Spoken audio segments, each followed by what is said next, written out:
Market का mood positive, लेकिन एक कंसोलिडेशन मार्केट में देखने को मिल रहा है। एक दायरे में कारोबार होते हुए दिखाई देगा। कल हमने निफ्टी में रिकॉर्ड हाइस बनते हुए देखे, दिन की ऊंचाई पर भारतीय बाजार बंद हुए। हालांकि आज के कारोबार में भी दिन के ऊपरी स्तरों के आसपास ही मार्केट ट्रेड कर रहे हैं, लेकिन अब तक का जो ट्रेंड रहा है वो थोड़ा सा रेंज बाउंड और वॉलेटिलिटी भरा रहा है।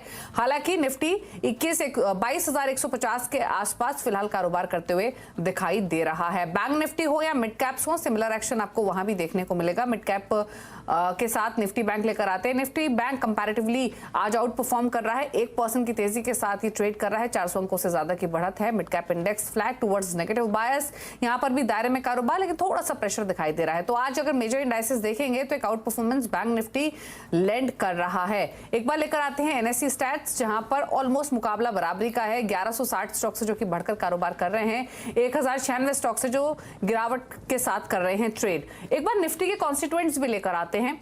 अगर निफ्टी को सपोर्ट लेंड करने में आज बैंक स्टॉक्स का योगदान कंपैरेटिवली ज्यादा है। अगर आप निफ्टी के बढ़ने गिरने वाले स्टॉक्स की संख्या देखेंगे, ये देखिए HDFC bank, axis bank, ICICI bank, तीनों दिग्गज बैंक मिलकर ही ऑलमोस्ट 80 अंकों का पॉजिटिव कंट्रीब्यूशन लेंड कर रहे हैं। पावर ग्रिड 9 अंकों का पॉजिटिव कंट्रीब्यूशन दे रहा है। प्रेशर आज ऑयल एंड गैस, ऑटोज, साथ ही आईटी में है, इसीलिए रिलायंस, इन्फोसिस, टीसीएस, बजाज ऑटो नीचे ड्रैग कर रहे हैं। आईटी इंडेक्स इनफैक्ट कमजोर है आज के सेशन में, ऑलमोस्ट 1% रुका हुआ है। चलिए फटाफट से इंटरनेशनल क्यूज को समझ लेते हैं और उसके बाद बाजार की बड़ी बातें आपके लिए लेकर आएंगे। इंटरनेशनल क्यूज पर नजर डालते हैं और शुरुआत कर लेते हैं सबसे पहले यूरोपियन मार्केट्स की ओपनिंग और साथ ही एशियन मार्केट्स के ट्रेड पर। यूरोपियन मार्केट्स हालांकि फ्लैट टुवर्ड्स पॉजिटिव हैं, कोई खास एक्शन यूरोपियन मार्केट्स में है नहीं, लेकिन अगर आप एशियन मार्केट्स देखेंगे तो ज्यादातर एशियाई बाजार प्रेशर के साथ ही ट्रेड कर रहे हैं। चाइना का जो 5 ईयर लोन रेट है वो उन्होंने कट किया है, लेकिन उसके बावजूद भी इन्वेस्टर्स में वो खुशी नहीं दिखी, क्योंकि मार्केट का मूड वैसा रिफ्लेक्ट नहीं हो रहा है। सिर्फ एक हांगकांग का बाजार है और एक शंघाई है जो कि हरे निशान में ट्रेड कर रहा है, बाकी मार्केट्स लाल निशान में है। लेकर आते हैं अमेरिका के फ्यूचर्स। डॉ फ्यूचर्स 85 अंक नीचे है, यानी 1/4% की कमजोरी डॉ फ्यूचर्स में देखने को मिल रही है। नेस्डेक का कारोबार कर रहा है आज के सेशन में। तो ये रहा फिलहाल यूएस के फ्यूचर्स का हाल। तो इंटरनेशनल क्यूज मिक्स्ड हैं आज के कारोबार में, थोड़े से लैक लस्टर ही हैं। उसी तर्ज पर हम आज कारोबार भारतीय बाजारों में भी होते हुए देख रहे हैं। लेकिन अब तक हुआ क्या है मार्केट में, बाजार की बड़ी बातें आपके लिए लेकर आते हैं। तो बाजार में हल्की बढ़त देखने को मिल रही है। रिकॉर्ड हाइस के आसपास निफ्टी कारोबार कर रहा है, 22,150 के इर्द गिर्द फिलहाल घूमते हुए दिखाई दे रहा है। आउट परफॉर्मेंस बैंक निफ्टी में आज, क्योंकि एचडीएफसी बैंक सबसे ज्यादा कॉन्ट्रीब्यूशन लेंड कर रहा है लगातार गिरने के बाद, और बैंक निफ्टी लगभग 400 अंकों पर है। मिड कैप्स में हल्के लाल निशान में कारोबार, इंडेक्स करीब 1/4% नीचे ट्रेड करते हुए। पॉकेट्स अगर आप देखेंगे आज के कारोबार में तो ऑटो, फार्मा, आईटी स्टॉक्स आज प्रेशर में दिखाई दे रहे हैं। यहाँ पर थोड़ा सा दबाव है, कहीं थोड़ी बहुत सेलेक्ट बाइंग देखने को मिल रही है आज के कारोबार में। तो उसमें आपको शुगर स्टॉक्स दिखाई देंगे, वहां पे थोड़ी बहुत खरीदारी देखने को मिल रही है।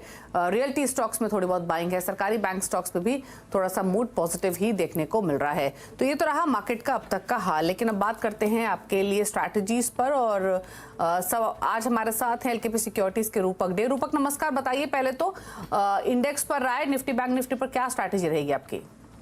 जी निफ्टी मेरे हिसाब से निफ्टी एक रेंज बाउंड ट्रेड में ट्रेड करेगा नियर टर्म में। मेरे ख्याल से 22,200 और 22,000 का रेंज रहेगा, रेंज के अंदर ट्रेड करता रहेगा निफ्टी। बट बैंक निफ्टी को आउट परफॉर्म कर सकता है शॉर्ट टर्म में, और एक रोबस्ट रैली के लिए रेडी मुझे लगता है कि 47,000 के ऊपर एक बार सस्टेन कर गया तो रैली टुवर्ड्स 48,000 मेरे ख्याल से देखने को मिलेगा। तो स्ट्रैटेजी के तौर पे मैं एक स्ट्रैटेजी बताना चाहूंगा, बैंक निफ्टी का कॉल लेना चाहिए 47,000 का, जो कि चल रहा है 240 के आसपास, 245 के आसपास चल रहा है। मेरे ख्याल से 100 पॉइंट का नीचे का स्टॉप लॉस रखना चाहिए, 240 का 140 का स्टॉप लॉस रखना चाहिए, और टारगेट होना चाहिए 450 का। ओके, कुछ स्टॉक स्पेसिफिक ट्रेड्स आपकी तरफ से रूपक? स्टॉक स्पेसिफिक मेरा पहला स्टॉक रहेगा बीएचईएल। स्टॉक ने जो रिसेंट कंसोलिडेशन था डेली चार्ट में और या आवरली चार्ट में, उसका ब्रेकआउट दिया और इंपॉर्टेंट मूविंग एवरेज के ऊपर कॉन्फिडेंटली सस्टेन कर रहे हैं। तो मेरे ख्याल से जो मोमेंटम क्रिएट हुआ ये इसको ऊपर की तरफ 245 250 तक लेके जाएगा शॉर्ट टर्म में। नीचे एक स्टॉप लॉस मेंटेन करना होगा 224 पे। और दूसरा स्टॉक रहेगा इंडिगो। इंडिगो में देख सकते हैं कि डेली चार्ट में वो कंटिन्यूअसली एक क्रिटिकल मूविंग एवरेज के ऊपर ट्रेड कर रहा था और ये कंसोलिडेशन ब्रेकआउट दिया, तो आगे चल के मेरे ख्याल से 3350 तक जा सकता है ऊपर की तरफ, और नीचे एक स्टॉप लॉस मेंटेन करना होगा 3060 के नीचे।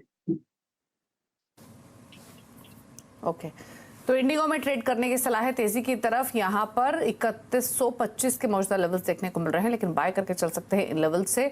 तो ये ट्रेड आपको रेकमेंड किया गया है। लेकिन चलिए मिड कैप्स का हाल लेकर आते हैं आपके सामने। इंडेक्स तो आपने देखा ही थोड़े से दबाव में है, लेकिन select pocket specially mid cap category में जहां पर बाइंग सेलिंग देखने को मिल रही है वो एक एक करके आपके सामने लेकर आते हैं। इंडेक्स तो थोड़े से दबाव में है ही। शुरुआत करेंगे फार्मा में। दिग्गज फार्मा में दबाव है, लेकिन जो छोटे फार्मा स्टॉक्स है वहां पर खरीदारी है। ग्लेनमार्क फार्मा 2.5% ऊपर है, सीक्वेंट साइंटिफिक में 4% का मूव, सोलारा 7% ऊपर है, लिंकन फार्मा में भी 3% की तेजी देखने को मिल रही है। फार्मा के बाद लेकर आते हैं होटल स्टॉक्स। ताजजीवी के 7% ऊपर, शैलेट होटल्स 1.5% ऊपर, आईटीडीसी में 5.5% का मूव, EIH एसोसिएटेड 4% की तेजी के साथ कारोबार करते हुए। शुगर स्टॉक से बजाय हिंदुस्तान 4% ऊपर, डालमिया शुगर 3.5% ऊपर है, श्रीनगर शुगर्स पे 3.5% का मूव, 3% ऊपर ओगर शुगर कारोबार कर रहा है। रियल्टी स्टॉक्स में लोधा 2.5% ऊपर है, 1.5% ऊपर डीएलएफ, गोदरेज प्रॉपर्टीज और ओबर रियल्टी में भी 1 से 1.25% की तेजी आज के कारोबार में दिख रही है। अब दिखाते हैं गिरने वाले स्टॉक्स। 63 मूव्स 5% नीचे, बिरला सॉफ्ट 3% नीचे, अकेलिया सॉल्यूशंस 2% नीचे, कोफोर्ज में भी 2% की गिरावट देखने को मिल रही है। साथ ही ऑयल एंड गैस में MRPL, GSPL, oil India Castrol pressure में है, 2.5% नीचे जीएसपीएल, ऑयल इंडिया कैस्ट्रॉल कर रहे हैं कारोबार। एमआरपीएल बहुत चला है पिछले 1 साल में, 5% नीचे ये भी कारोबार करते हुए कल 14-15% की तेजी के साथ कारोबार कर रहा था। तो ये हैं ऑयल एंड गैस स्पेस के शेयर्स जो कि थोड़े से प्रेशर में कारोबार करते हुए दिखाई दे रहे हैं। लेकिन चलिए आगे बढ़ेंगे और कुछ खबरें आपके लिए लेकर आते हैं और बात करेंगे बाजार में हो रही ब्लॉक डील्स की। बाजार में ब्लॉक डील्स का सिलसिला कायम है। आज एमएनसी कंपनी वर्लपूल में करीब 25% हिस्सेदारी की बड़ी ब्लॉक डील हुई है। खबर है कि शेयर प्रमोटर ने ब्लॉक डील में हिस्सा बेचा है। इसके पहले भी कई एमएनसीज में ब्लॉक डील हुई है। पूरी डिटेल्स लेकर हॉर्माज फताकिया हमारे साथ मौजूद हैं। बताइए हॉर्माज। ये एक ट्रेंड सा बनता जा रहा है। जब जब बाजार एक नई ऊंचाई बनाता है तब ये हिस्सा बिक्रियों का सिलसिला शुरू हो जाता है। आज भी वर्लपूल में एक बड़ी ब्लॉक डील हुई, तकरीबन 25% हिस्सा बिका है। अब खबरें ये लगाई जा रही है, जैसे कि आपने भी कहा कि प्रमोटर की हिस्सा बेचने की खबरें चल रही है। अब प्रमोटर का वर्लपूल में जो विदेशी प्रमोटर है, इनके यूएस बेस्ड जो वर्लपूल कॉरपोरेशन है, उनका अभी 75% हिस्सा है। तो अगर उन्होंने ये 24 या 25% हिस्सा बेचा है तब भी उनके पास 51% की हिस्सेदारी बचेगी। खबरें ये भी चल रही है कि कर्ज कम करने के लिए हिस्सा बेचने की कोशिश कर रहे थे। तो ये एक आज बड़ी ब्लॉक डील जो हुई है, इसके बारे में हम आपको बताएंगे। अगली बार पहले भी और काफी सारी ऐसी एग्जिट्स हो चुकी है। जीएमएम फॉडलर पिछले साल अगस्त के महीने में पेरेंट कंपनी जो है वो फॉडलर इंटरनेशनल, जिन्होंने 13.5% हिस्सा बेचा था ब्लॉक डील के जरिए।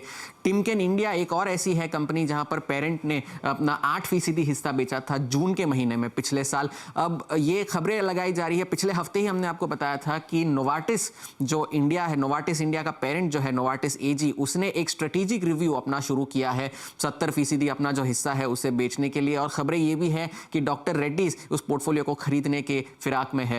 अब संवर्धन मदरसन ये भी खबरें चल रही है कि सुमितोमो वायरिंग जो है अपना 14% हिस्सा बेचने जा रहा है। ये खबरें हैं, इसके बारे में कोई ऑफिशियल इंफॉर्मेशन नहीं है। थॉमस कुक की एक और एग्जिट हुई थी पिछले साल नवंबर के महीने में, जहां फेयरब्रिज ने ओएफएस के जरिए 8.5% अपना हिस्सा बेचा था। और पिछले साल मार्च के महीने में गोकुलदास एक्सपोर्ट्स में क्लियर वेल्थ ने अपना 10% हिस्सा बेचा था। सो ये एमएनसी एग्जिट्स का सिलसिला पिछले 1 साल से चला आ रहा है। आज भी एक बड़ी ब्लॉक डील हुई। जानना दिलचस्प होगा कि किसने इसको हिस्सा बेचा और किसने खरीदा। That is the bigger question. शुक्रिया हॉर्माज डिटेल्स बताने के लिए। तो एमएनसी में बड़ी ब्लॉक डील्स का सिलसिला कायम है। वर्लपूल में भी बड़ी ब्लॉक डील होते हुए दिखाई दी है, लेकिन